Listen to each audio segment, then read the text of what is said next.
नमस्कार, मैं वृंदा। वैशाली से अगर बिहार है तो बिहार में वैशाली का क्या हाल है। हर भाषण में इसका जिक्र आता ही है कि लोकतंत्र का जन्म वैशाली में हुआ। कोई भगवान बुद्ध की याद दिलाता है, कोई भगवान महावीर की। बिहार में जो भी है वैशाली वैशाली कर रहा है। जैसे कि विश्व को बिहार की वैशाली ने ही गणतंत्र का रास्ता दिखाया था, वैसे ही आप सभी लोग मिलकर अब देश को मतदाता सूची को शुद्ध करने के कार्य के लिए प्रेरणा का स्रोत बनेंगे। तो हमने सोचा कि वैशाली जिले का हाल जानते हैं। अगर वैशाली के 2500 साल के इतिहास के बिना बिहार की बात नहीं हो सकती, तो फिर उस वैशाली में पिछले 20 साल में क्या हुआ होगा। वैशाली जिले का मुख्यालय हाजीपुर है, पटना से बिल्कुल नज़दीक। गंगा पुल पार करते ही आप पटना से पहले हाजीपुर ही पहुंचते हैं, बल्कि दो सड़क पुल और एक रेल पुल ने वैशाली को पटना का साथी जिला बना दिया है। हजारों करोड़ के पुल बन जाने के बाद भी आज भी लोग नाव से इस हालत में गंगा पार कर रहे हैं। कुछ दिन पहले की बात है, 550 करोड़ की लागत से एक स्तूप का निर्माण हुआ है। कुछ ही दिन पहले नीतीश कुमार ने इसका उद्घाटन वैशाली में किया। इस स्तूप में म्यूजियम है और सम्यक दर्शन केंद्र है। मुख्यमंत्री ने इसे बिहार वासियों के लिए गौरव का क्षण बताया है। इसी वैशाली में 5 सितारा रिजॉर्ट भी सरकार बनाने जा रही है। विकास आ गया, विकास आ जाएगा, इसी के गुण गाए जा रहे हैं। सब वैशाली के अतीत को संवारने में लगे हैं, लेकिन ये भी तो जरूरी है कि पता लगाया जाए कि उसका वर्तमान कैसा है। हेल्थ की बात करते हैं। पिछले महीने बिहार की स्वास्थ्य सेवाओं पर सीएजी की रिपोर्ट आई है, जिसमें 2016 से लेकर 2022 के बीच बिहार के कुछ जिलों की स्वास्थ्य सेवाओं का ऑडिट किया गया। इस दौरान नीतीश कुमार ही मुख्यमंत्री रहे, आज भी वही मुख्यमंत्री हैं।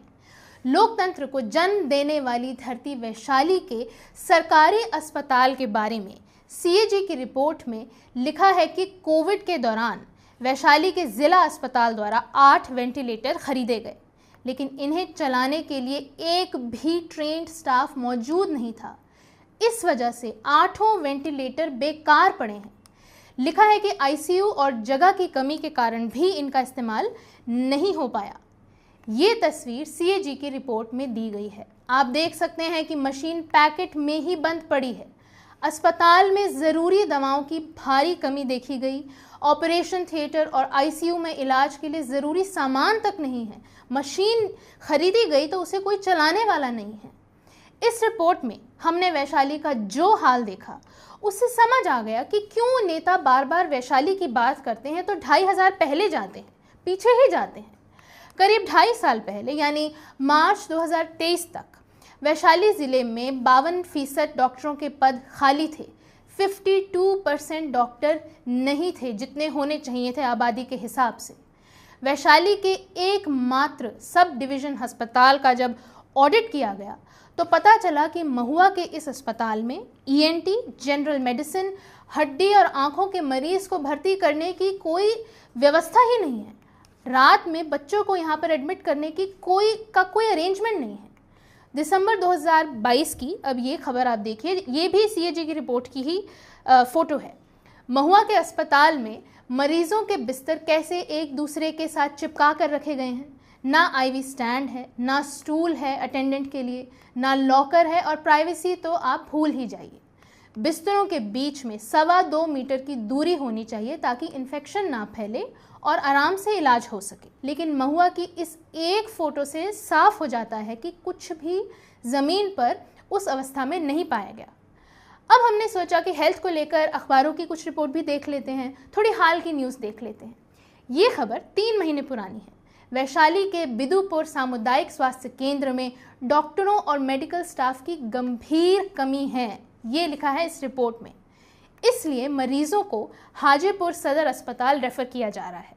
अल्ट्रासाउंड मशीन नहीं है, तकनीकी स्टाफ नहीं है, जो मशीन लगी है उसमें इंटरनेट कनेक्टिविटी की परेशानी। हिंदुस्तान की एक खबर से ये पता चला कि वैशाली जिले के 102 एम्बुलेंस के कर्मचारी अनिश्चितकालीन हड़ताल पर चले गए। इनका कहना है कि इनका वेतन बहुत कम है और 12-12 घंटे लगातार ड्यूटी करनी पड़ती है। ये सितंबर महीने की ही खबर है। इसी साल जून की एक और खबर हमें मिली। तेजस्वी यादव वैशाली के हाजीपुर सदर अस्पताल का हाल लेने जाने वाले थे। अमर उजाला ने लिखा है कि जहां बदइंतजामी और लापरवाही की तस्वीरें आम होती हैं, वहीं तेजस्वी यादव के पहुंचने की सूचना मिलते ही अस्पताल को चमकाया जाने लगा। अस्पताल के हर कोने की सफाई करवाई गई, बेड पर नई चादरें डाली गई, मंजिलों को पोछा मारा गया और जिन कमरों पर हमेशा ताले लगे रहते हैं उन्हें खोल दिया गया। इमरजेंसी वार्ड में आमतौर पर जहां 1 या 2 डॉक्टर ही रहते हैं, वहां तुरंत एक्स्ट्रा डॉक्टर्स को बुला लिया गया। इस रिपोर्ट में अमर उजाला ने एक सवाल किया है कि हाजीपुर सदर अस्पताल में जो व्यवस्था तेजस्वी यादव के आने पर दिखाई दी, क्या वही आम जनता को रोज मिलती है?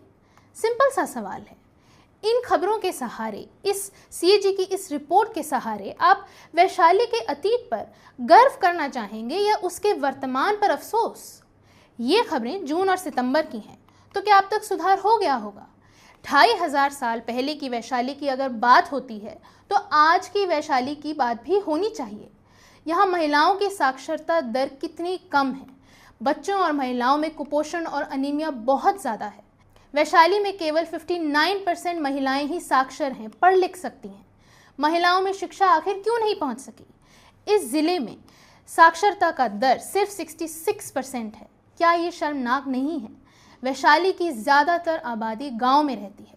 शहरी आबादी बहुत कम है। 7% से भी कम आबादी वैशाली की शहरी मानी जाती है। 2019-21 के नेशनल फैमिली हेल्थ सर्वे के अनुसार 6 महीने से 5 साल तक के बच्चों में 77% को अनीमिया है।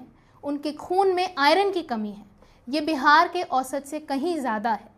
औरतों में अनीमिया का आंकड़ा है 63%। इसका मतलब है कि वैशाली इतना गरीब ज़िला है कि लोगों को अपनी सेहत को ठीक करने भर के लिए भी पर्याप्त भोजन नहीं मिलता, उन्हें सही आहार नहीं मिल रहा है। NFHS की इसी रिपोर्ट के अनुसार वैशाली के ग्रामीण इलाकों में 63% से भी कम घरों में शौचालय है, यानी हर तीसरे घर में टॉयलेट की फैसिलिटी नहीं है।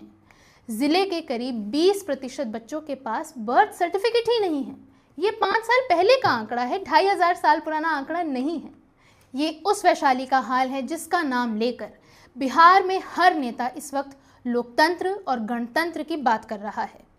जहां से रिपब्लिक की अवधारणा का जन्म हुआ, वहां पर रिपब्लिक ने आखिर क्या डिलीवर किया है? क्या इस शर्मनाक रिपोर्ट के साथ आप बिहार के चुनाव में वैशाली कर सकते हैं? इस चालाकी को समझना ज़रूरी है, क्योंकि बात सिर्फ वैशाली की नहीं है। कोई भी नेता जब भी आपको अतीत में ले जाए तो उसका मतलब है कि वो आपका ध्यान आज से हटाना चाहता है। लेकिन आप उस अतीत का हवाला देकर इतना तो पूछ ही सकते हैं कि अगर वैशाली से लोकतंत्र की शुरुआत हुई, निर्वाचित सभासद चुने गए हैं, तो पटना से चंद किलोमीटर की दूरी पर होने के बाद भी इस ज़िले की हालत शानदार क्यों नहीं है? वैशाली के लोगों को अपने उस सुंदर अतीत का लाभ क्यों नहीं मिला, जिसका नाम लेकर राजनीतिक लाभ नेता बटोरते रहते हैं? नमस्कार, मैं वृंदा।